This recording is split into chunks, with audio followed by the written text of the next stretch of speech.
Hey, this is Kristen from Flyleaf, and you're watching Midwest Music Scene.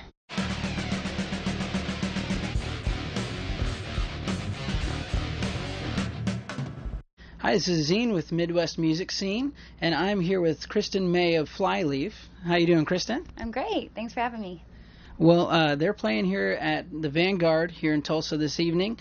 We're just going to dive right in, all right? Awesome. So tell me, how did you get hooked up with Flyleaf? Well, I played in a band called Vadera from Kansas City, where I'm from, for about 7 years, and then whenever we broke up was about the same time that Lacey left Flyleaf. And so I spent about a year and a half writing and not sure what I was going to do, and then I got the call to audition for Flyleaf. It was totally random, not something that I expected, but I kind of meditated on it and listened to the music of Flyleaf, and I went out to audition. And so I think the connection was my booking agent knew their manager, and so that's how they knew I existed. Yeah, because I read an interview that you did, I believe, with Revolver, where you'd mentioned that you weren't really a huge fan. Like you'd heard of them, they'd been around, but you didn't like have all their stuff. It wasn't. It's not like. Well, no, you weren't like you didn't like own their whole discography or anything like that. But yeah, I think I was just in like a little bit different scene. You know, my band was more in the indie rock scene. You know, and so there was like indie rock and hard rock. You know, there's all these different kind of worlds that you're in. And so my band was just more in the indie rock, so I was listening to like Death Cab and Further Seems Forever and Copeland and this kind of world where Flyleaf I didn't really know. No one kind of tipped me off to how amazing their music was. Yeah. You know, I had seen their posters at certain venues that we played, so it's not like we didn't cross paths. But it wasn't until I got a chance to really listen to the music that I connected to it and felt so inspired by it, and so I get why the fans love it. And so I think it was meant to be, though, because when Flyleaf asked me to audition, I think it was a good thing that I didn't kind of already size them up like, oh, well, this is what it is and this is what it will be like if I play in the band or even audition. I think it came from a really pure place, and I got to become a fan of the music before I became a part of the band. So, well, plus the timing couldn't have been more perfect. Right. Yeah. That's what the guys and I bonded on first was just the fact that we all kind of were in this unsure kind of place, and coming from bands that toured for 7 to 8 years, and kind of felt like that was our family, and then having that family kind of disrupt a little bit. We really bonded on that. You got to make a new family, right? Yeah. Exactly. So it seems like the fans have they've really kind of taken to you really well over time, maybe some more than others. Yeah. But just going through like the iTunes reviews, it's all really, really positive. Cool. I'll take your word for it. So what was that whole transition period like for you? I mean, I can imagine it'd probably at least be a little awkward, right? Yeah, I was talking to somebody about this the other day. My personality isn't really someone that can visualize the future very well and plan for the future. I'm more of an impulsive kind of person, but I mean, not that I don't want to plan and feel prepared for what I do, but that's just how I am. So when I joined Flyleaf, I really try to listen to my gut and what my spirit tells me, and I knew I was supposed to audition for the band.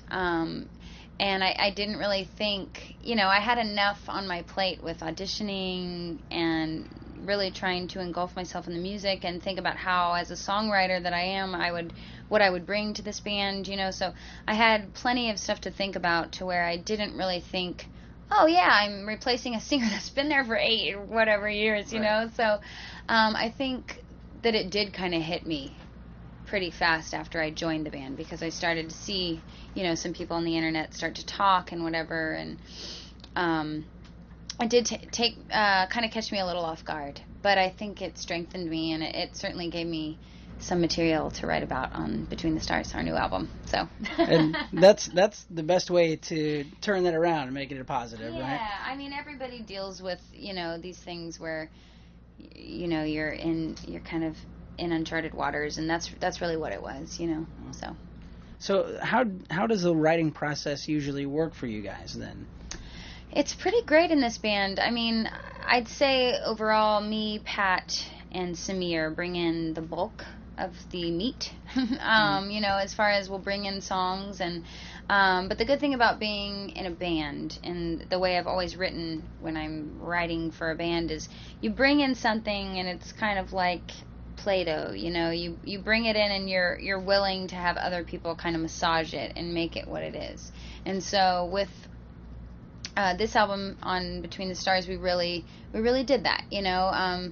Certain songs more than others, you know, Well of Lies, Home, Traitor, The Hunted, songs like that, those were more of a super collaboration. And then songs like Platonic, City Kids, Samir already had those almost finished. I had Head Underwater and Sober Serenade almost finished. Pat had Blue Roses almost finished. So it's kind of all over the place, you know. Sometimes it's just an acoustic guitar and it's like, what are we feeling on this? Sometimes it's a full finished song where, you know, you've done it on GarageBand and you bring it in and you're just like, do you even like this? If you do, great. If not, let's figure out how to make it work for everybody.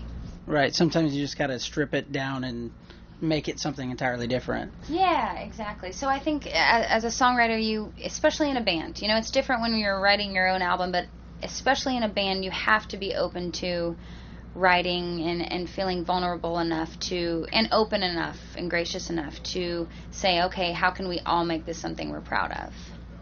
So, being that you've been with the band for a couple of years now at least, and there's all this new material out, you know, Between the Stars is out, so how much pre-Kristen stuff is still in the set list, is still around?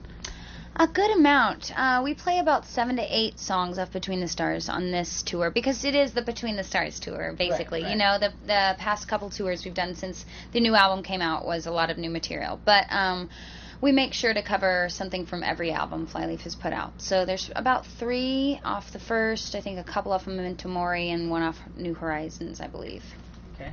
Keeps everybody a little bit satisfied, right? I mean, you can't help but want to, you know, play things off what the band has done for so many years. I mean, it's a beautiful thing, you know, that they could write a song like All Around Me that would be so successful, or I'm So Sick, and that the fans connect to, you know. We want to please ourselves as musicians and artists, but we do this for the fans. I mean, why would we leave our houses if we weren't here for the fans, you know? So, is there any new stuff in the works right now? I'm assuming as a musician you're probably always writing, right? Yeah, I mean, I have a lot of stuff on my phone. I, you know, use the iPhone voice memos a lot. I have a GarageBand app, but I don't usually bother with that. So yeah, I have a lot of stuff. Samir has some, and we're kind of just beginning. I'm not sure where we're going to go with it, so it'll be fun to see. So there's no release date yet, is what you're saying? Oh, yeah. No way. So, if you could pick 2 songs, one is your favorite and one is your least favorite, to play live, what would you pick? By Flyleaf? Or is this just in general? Well, let's stick with Flyleaf for now. Favorite song to play live? Oh, goodness. That's a tough question, right? It's really difficult because I like a lot of the songs, thank goodness. And you put yourself into it, especially the ones that you've written. Yeah, you know? Exactly. I'm really enjoying Head Underwater. I can't help but, you know, it's certainly one that I brought to the band, and it's really personal to me. And it kind of has a little bit of where I have been as a songwriter and where I'm going, you know, and with Flyleaf. It's kind of a cool kind of intersection of what we do. Least favorite, gosh, I'm going to get in trouble, but probably Swept Away. I don't really do the talking thing very, I don't know, it just didn't feel right. We played it on a couple tours, but it's so powerful, like that chorus is so freaking powerful, and I'm always like, I wish I could sell it, but I don't think that I do. Well, you know. So watch, we'll play it again in the future, and you'll be like, oh no, she's not trying to sell that. I'll be like, okay, checking my phone now. Exactly.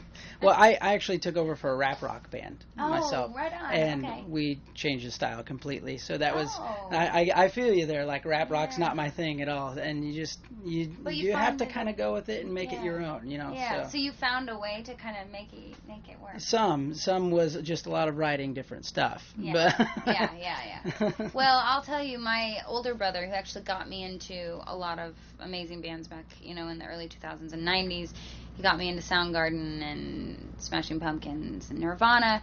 He joined a band called King Mob, and they were like Rage Against the Machine when Rage just came out. And I thought that was so cool, and they were so good at what they do.